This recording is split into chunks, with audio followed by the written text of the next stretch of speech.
Maldives आएको 4 महिना भयो साथी हो। 4 महिनामा आज म एयरपोर्टबाट निस्किँदैछु।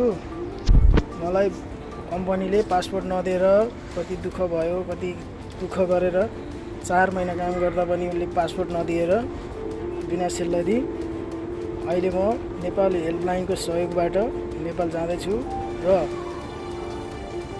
कोही पनि नेपाली दाजुभाइहरू दुःखमा हुनुहुन्छ भने नेपाल हेल्पलाइनलाई सम्झिनु होला र यो मात्रै नभइकन नेपाल हेल्पलाइन गएर सम्पूर्ण सहयोग मागेर कम्पनीसँग कुरा गरेर कम्पनीले पासपोर्ट दिन्छु टिकट काट पासपोर्ट दिन्छु भनेर मैले टिकट काटेर पासपोर्ट लिन जाँदा कम्पनीले भन्यो तँलाई एयरपोर्टमै म पासपोर्ट ल्याइदिन्छु।